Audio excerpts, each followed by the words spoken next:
大家好，我是 Judy， 欢迎您再度收看589操盘笔记，让操盘人带你走向财务自由的目标。我们今天经过一系列的长条钢的介绍，我们今天要介绍的课程是什么呢？是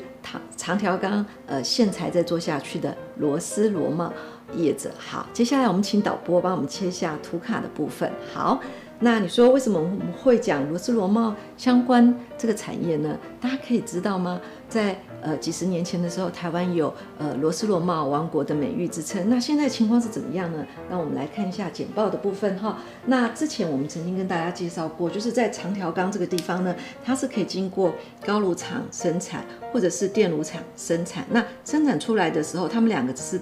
丢进不同的原料。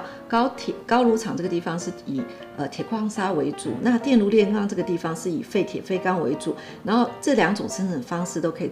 做成小钢坯。那国内的小钢坯除了自制以外，不够的部分就用进口，然后可以分作长条钢跟线材。那长条钢的话，我们在包括了中级班跟进阶班已经做了一个详细的分析。那我们今天主要要分析是线材工厂这个地方。那线材工厂这个地方又可以分作两个，一个是棒钢，一个是盘圆线材。那在初级班的时候，我们已经介绍过了，在棒钢跟线材这个地方呢，它的区分是在于这个直径的大小。那直径在 1.4 公分以上的，我们把它叫做棒钢。那大部分会用在一些那个比较需要那个直径比较大的，比如说像做那个桥梁的钢械钢缆啊这方面。那比较直径比较小就是盘圆跟线材，那这边的厂商相对比较多一点。那我这个地方用黑色的巨亨，是因为它的工厂大部分是在海外的部分。好，那接下去我们看一下哈，这张我们之前也看过，就是说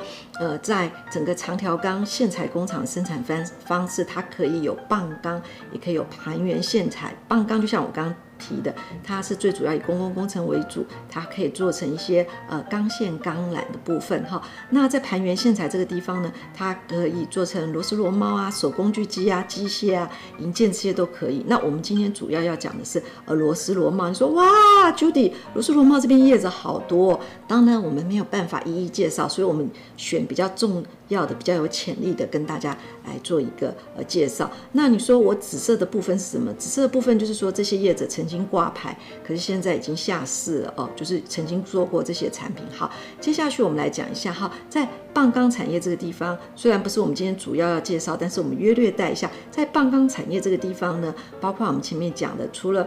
中钢跟丰兴这就是大厂以外，那有做的就是智联跟松和这两家公司。那我们看一下，就是说，如果用2021年的整个 ROE 来看的话，我们会发现松和的部分表现会比较好一点。好，那接下去我们再介绍螺丝螺帽产业。那有的时候你会听到扣件业，当两个物品要组合的时候，我们就叫做扣件，所以螺丝螺帽就属于扣件的一个项目。那我们把它讲简单一点好了，比如说我们的拉链是不是也是两个物件要结合，它也属于扣件业。所以有的时候你会看到有些资料是说扣件的统计数量，那有些是螺丝螺帽的统计数量。那因为螺丝螺帽在扣件里面占为大宗，所以有的时候你会在看到一些资料是写扣件。那在我们过去是一个螺丝螺帽的王国，那因为它是全球的出口的龙头，但是大家也知道，我每次在介绍钢铁产业，大家就知道，就是说自从中国2001加入 WTO 以后，然后很多工厂都在大陆设厂，然后接下去他学会了这些制造技术以后，他就用大量低价去竞争抢市占，所以后来台湾这个地方就从第一名往后退。那以台湾2020年的统计数字来讲，它是仅次于中国跟德国，屈居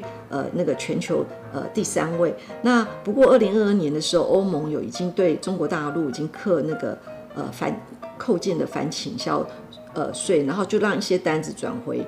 那个台湾这个地方，就会有转单的效应。好，那你说，那我们第3位有差吗？其实没差，因为台湾后来都是往高阶的那个螺丝螺帽这个地方去做一个生产。好，那接下去我们看一下，在台湾的螺丝螺帽的那个出口量这个地方，我们去看一下分析哈。那这是在春雨的法说所提供的资料。那我们可以发现，就是说台湾的螺丝螺帽出口量的部分呢，它最主要是以什么美国跟欧洲这个市场为主，所以美国跟欧洲市场对于罗斯罗帽的需求量这个地方呢，就会决定台湾那个罗斯罗帽出口的概况。好，那罗斯罗帽相关的公司呢，我们去做一个简略的分析。那最主要的有包括了世丰、三星跟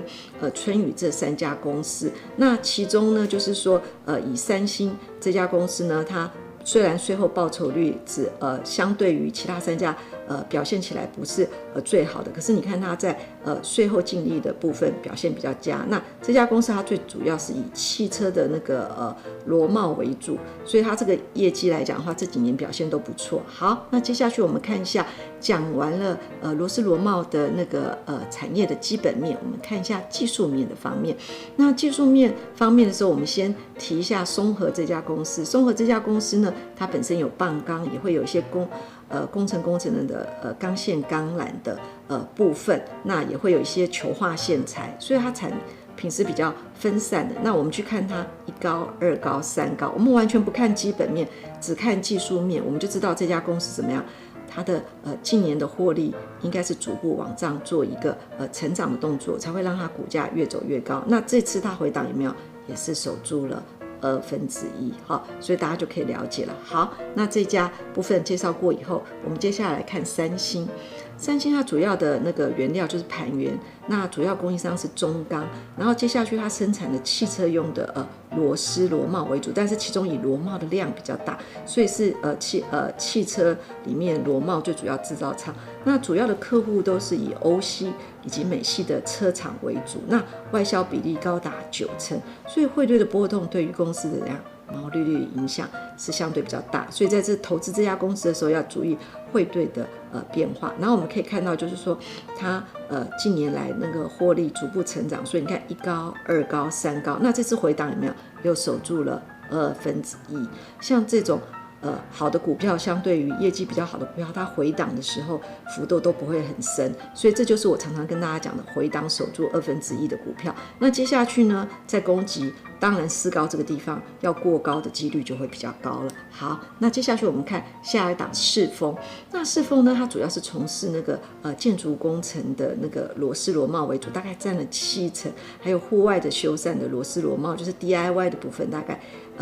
占了30%左右，它也是一样，外销比重比较高。那其中又以美国市场为主，占的营业比重超过1半以上。那大家可以去看到，它也是1高、2高，现在在走3高。所以你把每一家公司的基本面跟技术面结合在一起的时候，你就知道为什么它的股价相对比较强势。在大盘回跌的时候，它还是继续往上涨，因为它走的是它3高主升段的部分。好了，讲了那么多了，我们再看一下最后一家春雨。那春雨呢，它是生产球化线材及螺丝螺帽为主，它也有车用的螺丝，不过它的比重呢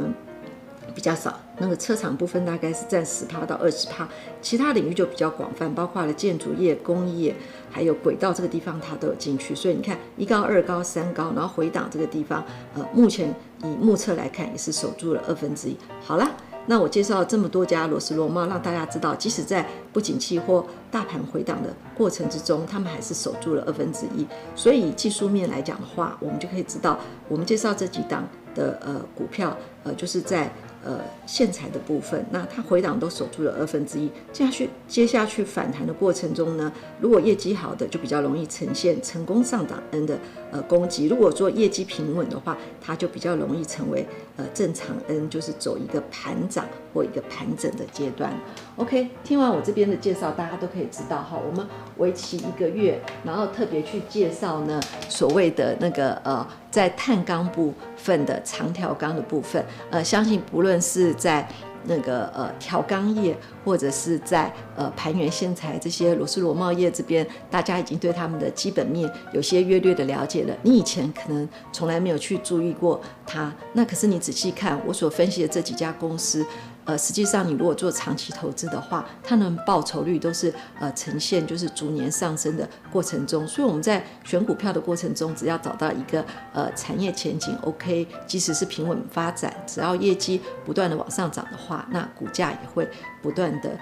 往上创新高。OK， 那为期1个月的关于那个钢铁的部分呢，长条钢的部分就到此告一个段落。那我们下个月要介绍的主题是什么呢？下个月要介绍的主题是电子业伺服器的概念股。如果你有兴趣的话，下个礼拜不要忘了继续收看。到了节目的尾声，还是要提醒你不要忘了按赞、订阅、分享，并且开启你的小铃铛。那我们就下星期再见喽，拜拜。